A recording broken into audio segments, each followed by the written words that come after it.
ভগবানগোলার মাঠে আজকে যা দেখছি নিজের চোখকেও বিশ্বাস করতে পারছি না।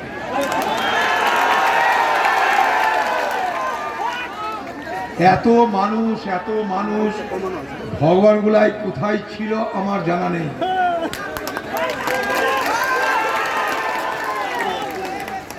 আরেকটা কথা বলবো, মনের কথা, আমার মনে মনে একটু হিংসা হচ্ছে। আমাদের সেলিম ভাই আর আঞ্জিবুবুর জন্য এত মানুষের ভিড়, আমি বহরমপুর লোকসভায় এরকম সভা করতে পারিনি এখন। তাই আমার একটু মনের মধ্যে একটু যন্ত্রণা করছে, একটু ঈর্ষা হচ্ছে, একটু হিংসা হচ্ছে।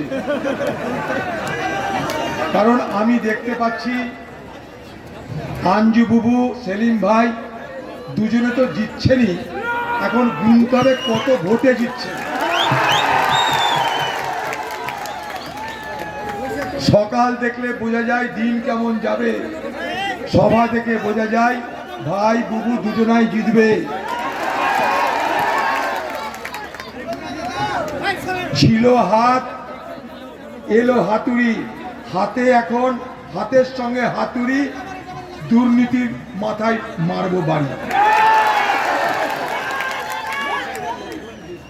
কোথায় যাবে? তৃণমূলের দুর্নীতি, তৃণমূল বিজেপির আতাত সব মেরে ঝেঁটিয়ে বাংলা থেকে বিদায় করা হবে। ওরা বলছে দিদি এসছে, যেটা বুবু বলছিল দিদি এসছে বহরমপুরে। হ্যাঁ, 3 দিন ধরে এক বিরাট হোটেল নিয়ে আছে, মানে ঘর সব বুক, আশেপাশ দিকে যেতে পারছে না, দিদি বলে আছে বাংলার মুখ্যমন্ত্রী। সেখানে সারা মুর্শিদাবাদে সব ইমামদেরকে ডেকে পাঠাচ্ছে, মসজিদদের ডেকে পাঠাচ্ছে। কেন না? তোমাদের ভোট করতে হবে। কি ভোট করতে হবে? ওই যে 2021 সালে আমি এনআরসি নিয়ে এসেছিলাম, ভোট তো শেষ হয়ে গেছে, আমি এনআরসি নিয়ে বাড়ি চলে গেছিলাম। এখন আবার ফজরের নামাজ পড়েই এনআরসি চোখে মুখে জল ছিটিয়ে এনআরসিকে নিয়ে আবার বাজারে যেতে হবে। তাই তোমাদেরকে আমি বলতে এসেছি, তোমরা এবার প্রস্তুত হও। মুর্শিদাবাদের ইমাম সাহেবরা, মুয়াজ্জিন সাহেবরা, আপনাদেরকে সম্মান করি। আপনারা এই মুসলিম সমাজে নিয়ম শৃঙ্খলা, ইমান, নিয়াত সব বাঁচিয়ে রেখেছেন। তৌফিক শক্তি আল্লাহ তাআলার কাছে আদায় করার জন্য মেহনত করছেন। মসজিদ, মক্তব, মাদ্রাসা আমাদের সমাজের অঙ্গ। আমাদের সমাজে মন্দির আছে, মসজিদ আছে, সব নিয়ে আমরা বড় হয়েছি। কিন্তু এই বাংলার মুখ্যমন্ত্রী মমতা ব্যানার্জি, যিনি ইমাম মুয়াজ্জিনদেরকে রাজনৈতিক কাজে ব্যবহার করতে প্ররোচিত করেন, হ্যাঁ করেন, এই মুসলিম সমাজে নিজের প্রত্যেকটা মানুষের নিজেদের অবদানে, নিজেদের সহযোগিতায় এখানকার মসজিদ চলে, মাদ্রাসা চলে, মক্তব চলে। আজ থেকে নয়, আজ থেকে নয়, আজ থেকে নয়, সাল্লাল্লাহু আলাইহি সাল্লামের জমানা থেকে মসজিদ আছে, মাদ্রাসা আছে, মক্তব আছে। অতএব এগুলো ছিল, আছে, থাকবে। কিন্তু আজ এই ইমাম রাজনীতি, মুয়াজ্জিম রাজনীতি এই বাংলায় চালু করলো মমতা ব্যানার্জি। তাতে কি হলো জানেন? মুসলিম সমাজের অনেক বড় বড় বিজ্ঞ পণ্ডিত আছেন, অনেক ধর্মপ্রাণ মানুষ আছেন, 5 ওয়াক্ত নামাজ পড়া লোক এখানে হাজারে হাজারে লাখে লাখে পাওয়া যায়। মুসলিম সমাজের নিজের মধ্যে যে অনুশাসন, সেই অনুশাসন দুর্বল হচ্ছে। যদি ইমাম সাহেবরা, মুয়াজ্জিনরা রাজনীতিতে নেমে যায়, তাহলে সমাজে ধর্মকে সামনে রেখে, কুরআনকে সামনে রেখে, ইসলামকে সামনে রেখে নিয়ম কানুন তার সেগুলো প্রতিপালন, সেগুলো বাস্তবায়ন করবার ক্ষেত্রে যে তাদের যে সাধারণ মানুষের উপরে তাদের যে আস্থা, এবং সাধারণ মানুষেরও ইমাম মুয়াজ্জিনদের প্রতি যে বিশ্বাস, ভরসা, সম্মান, সেই জায়গাটা কিন্তু দুর্বল হবে। হ্যাঁ, আমরা চাই না কোনো মন্দিরের পূজারী বা কোনো মসজিদের ইমাম তারা রাজনীতিতে অংশগ্রহণ করুক।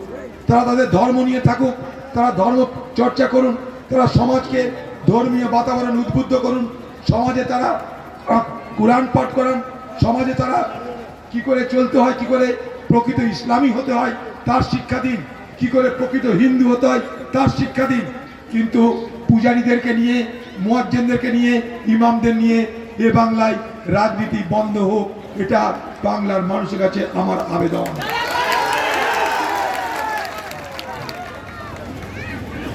মোদি কোথায় রাম মন্দির বানাচ্ছে, তাই দেখে দীঘায় জগন্নাথ মন্দির বানানোর প্রতিযোগিতা বন্ধ হোক। কয়েকদিন আগে রামনবমী মেলা, রামনবমী উৎসব পালিত হল। রামনবমী মেলায়, রামনবমী মানেটা কি? রামের জন্মদিন। সেই রামনবমী মেলায় বিজেপিও মিছিল করছে, তৃণমূলও মিছিল করছে, বলছে রাম আমার, এ বলছে রাম আমার। রাম কার? রাম জানে না। বিজেপিটা যে রাম তুমি আমার, তৃণমূল বলছে না না না, রাম তুমি আমার। মিছিল করছে পাল্লা দিয়ে বিজেপি আর টিএমসিতে। রাম কার তা নিয়ে মারামারি বাংলায়। এই জিনিস আমি ভারতবর্ষের পার্লামেন্টে দেখেছি। ভারতবর্ষের পার্লামেন্টে আমি দেখেছি এমপি হয়ে শপথ নেবার সময় বিজেপির নেতারা শপথ নিয়ে স্লোগান দিচ্ছে জয় শ্রীরাম। উল্টো দিকে তৃণমূলের নেতারা পার্লামেন্টের মধ্যে শপথ নিয়ে স্লোগান দিচ্ছে জয় মা কালী, জয় বাংলা। আমি লেল্লা তুই আবার কি রে ভাই?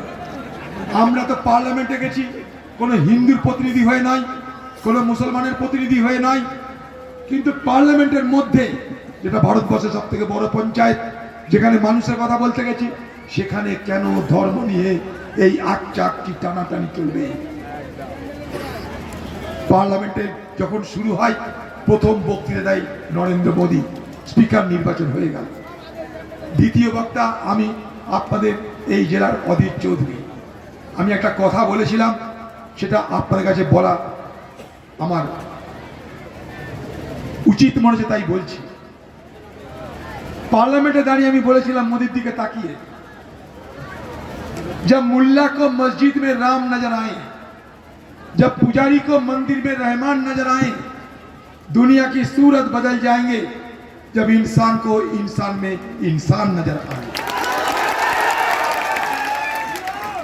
आज ভারতবর্ষে মানুষের মধ্যে মানুষ খোঁজার চেষ্টা হচ্ছে না, মানুষের মধ্যে খুঁজছে কে হিন্দু, কে মুসলমান, কে শিখ, কে খ্রিস্টান খোঁজা হচ্ছে। এটা ভারতের সভ্যতা নয়। আমরা সবাই হারিয়ে যাব, আমরা সবাই শেষ হয়ে যাব যদি ভারতবর্ষের সভ্যতাকে আমরা না বাঁচাতে পারি। ভারতবর্ষের সভ্যতা কখনো বলেনি মানুষের মধ্যে হিন্দু খোঁজো, ভারতবর্ষের সভ্যতা বলেনি মানুষের মধ্যে মুসলমান খোঁজো।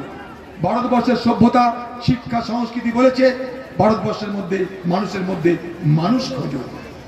আমরা আজ মানুষের মধ্যে মানুষ খুঁজতে ভুলে যাচ্ছি। 2021 সালে কি দেখলাম বলুন তো?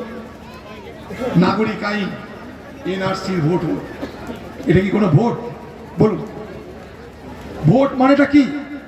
মানুষের ভালো মন্দ, সমস্যা কি আছে না আছে তা নিয়ে আলোচনা হবে, তা নিয়ে মানুষের মতামত ব্যক্ত করার সুযোগ দেওয়া হবে, রাজনৈতিক ব্যক্তিরা তাদের করে ব্যাখ্যা করবে, তবেই না ভোট। 2021 কি ভোট দেখলাম আমরা? একদিকে নাগরিক আইন এলো, আরেকদিকে এনআরসি এলো। মানুষের মধ্যে বিভাজন হয়ে গেল, মানুষের মধ্যে বিভাজন হয়ে গেল। মোদি বলল হিন্দু সব এক হোক, আমি নাগরিক আইন নিয়ে আসছি, সব মুসলমান তাড়িয়ে দিব।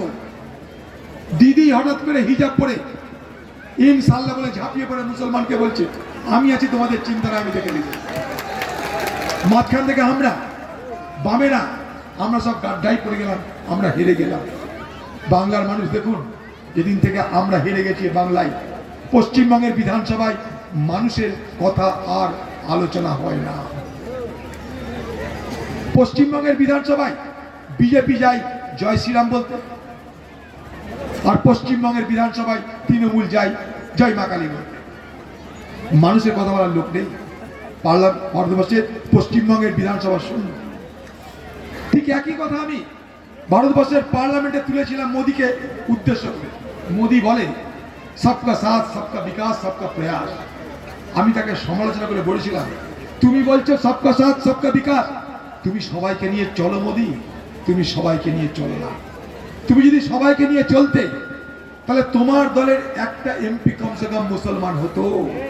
নেই। স্বাধীনতার পর ভারতবর্ষে একটা পার্লামেন্ট দেখলাম, একটা মন্ত্রিসভা দেখলাম, সেখানে একটা মুসলমান নেই। কেন? আমি প্রশ্ন তুলেছিলাম পার্লামেন্টের মধ্যে। তাই বিজেপি সম্পর্কে সাবধান যেমন হবেন, টিএমসি সম্পর্কে সাবধান হতে হবে। এই নাগরিক আইন এনআরসি নির্বাচনের আগে আমাদেরকে ধোঁকা দেওয়ার কতগুলো হাতিয়ার। 5 বছর হয়ে গেল, নাগরিক আইনের কোনো গল্প আছে? 5 বছর হয়ে গেল, এনআরসির কোনো গল্প আছে? নেই। দিদি বলেছিল মুসলমান চিন্তা করো না, আমি আছি। দিদি, তোমাকে কে ঠেকাবে? তুমি এখন কি করে বাঁচবে তাই নিয়ে চিন্তা করো, মুসলমান দিয়ে চিন্তা করার দরকার নেই তোমার। তুমি এখন খোকা বাবুকে বাঁচাতে মোদির পা ধরে নিয়েছো, তোমাকে নিয়ে আর মুসলমানের ভরসা নাই। তুমি গেলে রাজভবনে দেখা করতে মোদির সঙ্গে তুমি দেখা করতে গেলে বাংলার মানুষকে বললে যে আমি আপনাদের দাবি দাওয়া নিয়ে আলোচনা করতে গেছি। মোদির সঙ্গে রাজভবনে দেখা করে তুমি বেরিয়ে এলে, সাংবাদিক জিজ্ঞেস করলো কি আলোচনা হলো? আলোচনা কি যেন গল্প করলাম। মোদির সঙ্গে কি গল্প মমতা ব্যানার্জি জানি না আমি। মোদি দিদিতে গল্প হলো, সেই গল্পের রহস্য দুদিন পর জানা গেল। সেই রহস্যের গল্প কি? ইন্ডিয়া জোট ভেঙে দিদি বলল আমি মোদির বিরোধিতা করব না। ইন্ডিয়া জোট ভেঙে পালিয়ে এলো। ইন্ডিয়া জোট ভাঙলো কে? মমতা ব্যানার্জি। তৃণমূল কর্মীরা জিজ্ঞেস করবেন মমতা ব্যানার্জি কেন ইন্ডিয়া জোট ভাঙলেন আপনি? এই ভারতবর্ষে জেনে রাখুন, 2019 সালের ভোট হয়েছে, মাত্র 37% ভোট পেয়েছিল বিজেপি। হ্যাঁ, মাত্র 37% ভোট পেয়েছিল বিজেপি। ভারতবর্ষের হিন্দুদের, ভারতবর্ষের সাধারণ মানুষদের 63% ভোট মোদির বিরুদ্ধে পড়েছিল। তাই আমরা বলেছিলাম যদি মোদির বিরুদ্ধের ভোটগুলোকে এক করা যায়, যদি যোগ করা যায়, তাহলে মোদিকে হারানো যাবে। 63-37 কোনটা বড়? 63 বড়। মোদির হাতে 37, আমাদের হাতে 63। তাই 63কে এক করার চেষ্টা করেছিল কংগ্রেস। প্রথম গাদ্দারি করলো নীতিশ কুমার বিহারে, বিজেপির সঙ্গে হাত মিলিয়ে নিয়ে সেখানে সরকার করলো। দ্বিতীয় গাদ্দারি করলো মমতা ব্যানার্জি। সেই মমতা ব্যানার্জি ইন্ডিয়া জোট ছেড়ে বিজেপির হাত শক্ত করলো। কে হাসলো? কে খুশি হলো? একজন মাত্র খুশি হলো, তার নাম নরেন্দ্র মোদী। সকাল থেকে রাত নরেন্দ্র মোদীর আক্রমণ কাকে? বলুন, কাকে আক্রমণ? কংগ্রেসকে, বামকে। সকাল থেকে রাত কংগ্রেস মুক্ত ভারত, কংগ্রেস মুক্ত ভারত, কংগ্রেস মুক্ত ভারত। কেন? কংগ্রেস বাম বিজেপির সামনে একটা প্রাচীর, একটা দেওয়াল তুলে রেখেছে। সেই দেওয়ালের নাম কি? ধর্মনিরপেক্ষতা, গণতন্ত্র, সকলের সমান অধিকার, সকলের ধর্মের অধিকার। এই দেওয়ালটার নাম মোদির লক্ষ্য ভারতবর্ষে আর কেউ থাকবে না, খালি বিজেপির তৈরি করা হিন্দুত্ব থাকবে, যে হিন্দুত্বের সঙ্গে ভারতবর্ষের হিন্দুর কোনো সম্পর্ক নাই। সেই হিন্দুত্বের কথা বলে যার সঙ্গে ভারতীয় হিন্দু সমাজের কোনো সম্পর্ক নাই। মাঝখানে দাঁড়িয়ে আছে কংগ্রেস আর বাম। এই দেওয়ালটাকে, এই প্রাচীরটাকে ভেঙে দিতে চাইছে মোদি। তাই সকাল বিকাল আক্রমণ করছে কংগ্রেসকে, বামকে। সেই প্রাচীরটাকে রক্ষা করার লড়াই চালাচ্ছি আমরা লড়াই চালাচ্ছি আপনাদের সহযোগিতা নিয়ে, দোয়া নিয়ে, দয়া নিয়ে। আপনারা সহযোগিতা করবেন, দেওয়ালটা মজবুত হবে। দেওয়ালটা মজবুত হলে মোদির স্বপ্ন ভেঙে চুরমার হয়ে যাবে। মোদির স্বপ্ন ভেঙে চুরমার হলে ভারতবর্ষের ধর্মনিরপেক্ষতা থাকবে। আজকে ভারতবর্ষের একটা বড় অংশের মানুষ, তাদের মধ্যে ভয় ঢুকে গেছে আগামী দিন কি হবে। হ্যাঁ, ভয় ঢুকেছে, ভয় ঢুকানো হচ্ছে। এদেশের স্বাধীনতায় জানবেন, এদেশের স্বাধীনতায় যদি কারো কোনো অবদান না থাকে, তার নাম বিজেপি এবং তাদের পূর্বসূরি আরএসএস, বিশ্ব হিন্দু পরিষদ। তারা কিছু করেনি। একটা আরএসএস এর নেতার নাম আপনি দেখাতে পারবেন না ইতিহাসে, যারা দেশের জন্য আত্মত্যাগ করেছে, শহীদ হয়েছে। একটা আরএসএস হিন্দু মহাসভার নাম দেখতে পাবেন না ভারতবর্ষের ইতিহাসে, যারা এই দেশের স্বাধীনতার জন্য কখনো জেল খেটেছে। উল্টে সেই দিন এই বিজেপি, এই বিশ্ব হিন্দু মহাসভায়রা, বিজেপির যারা পূর্বসূরি, তারা এই ব্রিটিশ শক্তির হাতকে শক্তিশালী করেছিল এই ভারতবর্ষে। তারা চেয়েছিল যে এই ভারতবর্ষে ব্রিটিশ থাকুক, ব্রিটিশের হাত শক্ত হোক। তারা ভয় দেখাচ্ছিল হিন্দুদেরকে, ব্রিটিশ যদি চলে যায় আবার মুসলমানদের হাতে দেশ চলে যাবে, তাই ব্রিটিশের হাত শক্তিশালী করো। এই হচ্ছে বিজেপির অতীত, এই হচ্ছে বিজেপির অতীত। আজ তারা আমাদেরকে দেশপ্রেম শিখাচ্ছে, তারা আমাদেরকে জ্ঞান দিচ্ছে, তারা আমাদেরকে দেশের প্রতি ভক্তি শেখাচ্ছে, তারা আমাদেরকে দেশের জন্য আত্মত্যাগ শেখাচ্ছে। যারা এই দেশের জন্য এক বিন্দু রক্ত ঝরায়নি, একটা ঘামের ফোঁটা ফেলেনি, একদিনের জন্য জেল কাটেনি, উল্টে ব্রিটিশের দালালি করেছে। আর সেই দালালরা আমাদেরকে দেশপ্রেম শেখাচ্ছে। তাই লড়াইটা বোঝার চেষ্টা করবেন। এই লড়াই অনেক বড় মাপের লড়াই, এই লড়াই দেশকে রক্ষার লড়াই। আমি বলছি না, আমি একথা বলছি না, শুনলে অবাক হবেন। একথা কে বলছে জানেন? ভারতবর্ষে যে নরেন্দ্র মোদীর যে অর্থমন্ত্রী নির্মলা সীতারামন, তার স্বামী পরকালা সীতারামন, সে বলছে মোদী যদি ভোটে যেতে ভারতবর্ষের ম্যাপ বদলে যাবে। মোদী যদি ভোটে যেতে ভারতবর্ষের ধর্মনিরপেক্ষতা থাকবে না। মোদী যদি ভোটে যেতে মানুষের ভোট দেওয়ার অধিকার চিরদিনের মতন খতম হয়ে যাবে। আমি বলছি না, ভারতবর্ষের এই সরকারের, মোদীর সরকারের যে অর্থমন্ত্রী, তার স্বামী বলছে। ভারতবর্ষের মানুষ নতুন করে সব ভাবছে, নতুন করে সব বুঝছে।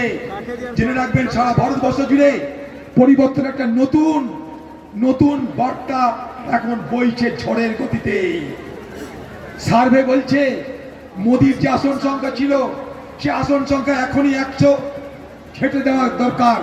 মোদী বলেছিল যে এবার 400 আসন পার করবে, মোদী নিজে করবে 370। এর মধ্যে গতবারের বিজেপি যত আসন ছিল, সেই আসন 100টা আসন এর মধ্যেই বিজেপি হারতে চলেছে। এ কথা আমি না, ভারতবর্ষের সার্ভে কথা বলছি। তাই আজকে মুর্শিদাবাদ পিছিয়ে থাকতে পারে না। এই মুর্শিদাবাদ ইতিহাস রচনা করবে। মুর্শিদাবাদের মাটি, মুর্শিদাবাদের মাটিতে নতুন ইতিহাস রচনা হবে। আজকের এই জনসভা, এই জনসভাকে জনসভা না বলে জনসমুদ্র বলা উচিত। আজকের এই জনসমুদ্র থেকে যে বার্তা যাবে, সে বাংলা শুধু মুর্শিদাবাদে নয়, সারা বাংলা জুড়ে এই বার্তা যাচ্ছে। চেয়ে দেখো মুর্শিদাবাদ, সেই মুর্শিদাবাদের মাটিকে বিধৌত করে আজ কংগ্রেস বাম এগিয়ে চলেছে ঝড়ের গতিতে। এখানে তৃণমূল নেই, এখানে বিজেপি নেই, এখানে সর্বত্র কংগ্রেস আর লাল পতাকা উঠছে। তাই এই সুযোগ ছাড়বেন না। আমি জানি আপনারা ছাড়বেন না বলেই এখানে এসেছেন। এই সরকার কি আমার নতুন করে বলার কিছু নয়। পঞ্চায়েত দেখেছেন, জেলা পরিষদ দেখেছেন, লুট দেখছেন, চুরি দেখছেন, বাটপাড়ি দেখছেন। ভোটের সময় লক্ষ্মীর ভান্ডারের গল্প শোনাবে, ভোটের সময় বলবে লক্ষ্মীর ভান্ডার দিব না যদি ভোট না দাও। এখানকার মা বোনেরা, একটাও মা বোনের যদি লক্ষ্মীর ভান্ডার কোনো মামু কেটে নিয়ে দেখাতে পারে, আমি রাজনীতি করা ছেড়ে দেব।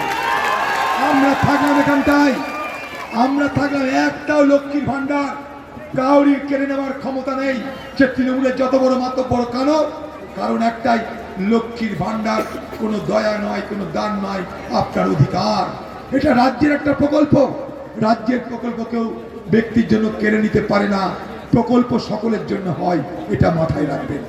2 নম্বর কথা, কংগ্রেসের ইশতেহার বলছে লক্ষ্মীর ভান্ডার যেমন আছে বাংলায়, আমরা তেমন নিয়ে আসছি মহালক্ষ্মী ভান্ডার। মহালক্ষ্মী ভান্ডারের লক্ষ্য, একটা পরিবারকে বছরে 1 লক্ষ টাকা সেই পরিবারের মহিলাকে, বছরে 1 লক্ষ টাকা সেই পরিবারের মহিলাকে অনুদান দিবে এই মহালক্ষ্মী প্রকল্প। তাহলে হরে ঘরে কি দাঁড়াচ্ছে? রাজ্যের প্রকল্প 1 লক্ষ থাক, কংগ্রেসের প্রকল্প আপনি 1 লক্ষ নিন, আপনি আপনার ব্যবস্থা নিজে নিজে করে নিন। মুর্শিদাবাদের মানুষ সিদ্ধান্ত নিয়েছে, মুর্শিদাবাদের 3-3 তৃণমূলকে কবর দিন। এখানে তৃণমূলের চাকরি বাতি আমরা রাখবো না। আমি সেলিম ভাই, আমরা কসম খেলিয়েছি, এই মুর্শিদাবাদ শুধু নয়, বাংলা থেকে, তাম বাংলা থেকে এই তৃণমূল নামক সাপদের দল আর বিজেপি নামক সাম্প্রদায়িক দলকে উৎখাত করে তবে আমরা চাইনে ঘুম পড়ব, তবে আমরা চাইনে ঘুমাতে যাব। আর আমাদের লড়াইয়ের সাথী করেছি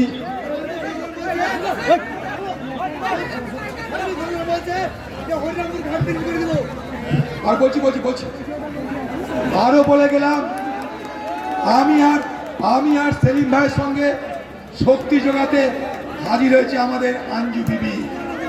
দেখেছেন, একটা গ্রামের মেয়ে আপনাদের পাড়া গ্রামের একটা গৃহবধূ, সেই আঞ্জু বুবু আজকে এত মানুষের সমর্থন আদায় করেছে। তাকে আমরা টিকিট দিয়েছি, সে জিতবে, এটার শুধু সময় অপেক্ষা। আমি শুধু একটা কথা বলতে পারি, আঞ্জু বুবুকে আমি সামনে থেকে দেখেছি, সে আমার বোনের মতো একটা মহিলা। শুধু নয়, সে একজন মহিলা যে আত্মমর্যাদাকে সব থেকে প্রাধান্য দিয়ে জীবন পরিচালনা করে। তার সম্মানবোধ, তার মর্যাদাবোধ সকলকে অনুকরণ করতে শেখায়। আঞ্জু বুবুকে যখন পার্টি অফিসে আমি ডাকি, তখন আমাদের সব নেতাদের সামনে আঞ্জু বুবুকে দিয়ে মাইকে বলাই, আর একটা কথা বলি যে মুর্শিদাবাদ জেলার সব ব্লকে আমার দরকার একটা করে আঞ্জু বুবু। পাশে ভাই রেজ্জাক, সঙ্গে খোশ মোহাম্মদ, তাম ভগবানগুলা এক দিয়ে সব নেতা আমরা আঞ্জু বুবুকে আমাদের বুবু বলে মনে করি। তাই তার জন্য আপনাদের কাছে দোয়া চাইছি। আর বুবুর কাছে একটা জিনিস আমি চেয়ে নিলাম, বুবু তুমি জিতছো, আর কিছু করার নাই।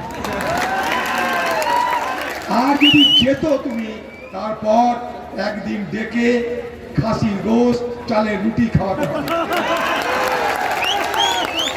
খুবই ভালো লাগে চালের রুটি আর খাসির গোশত খেতে। বুবু তুমি খাইও, জিতে গিয়ে ভুলে যেও না আমাকে। এই এলাকার মানুষ কোনো কিছুতে ভয় পাবেন না। আবার বলছি, কি একটু কিছুতে ভয় পাবেন না। দিদি এখন দিনের বেলায় চাঁদ দেখছে, ঘাবড়িয়ে না, দিনের তারা দেখছে দিদি।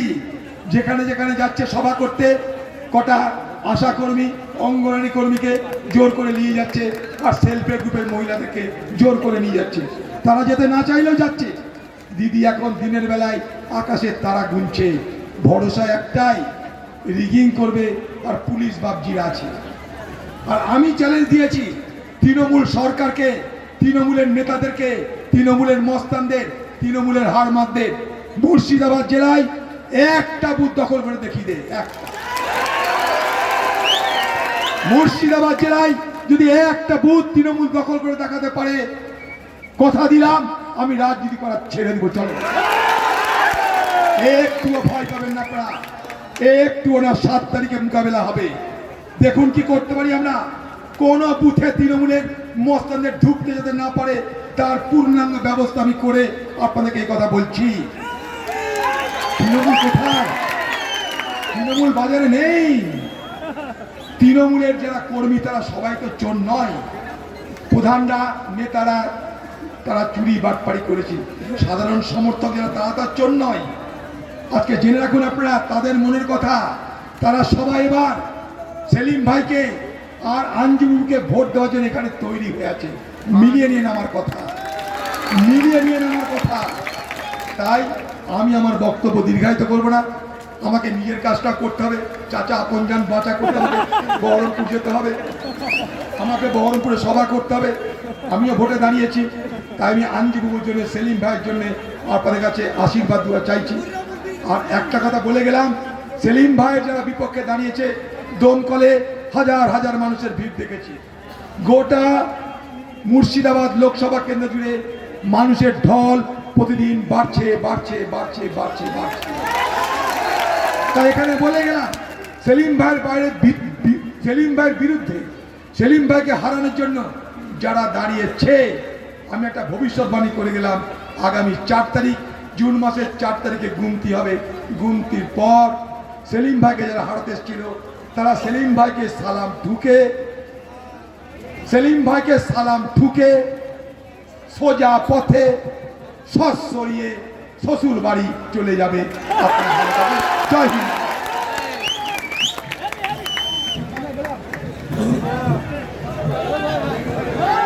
अजय चौधरी, अजीत चौधरी।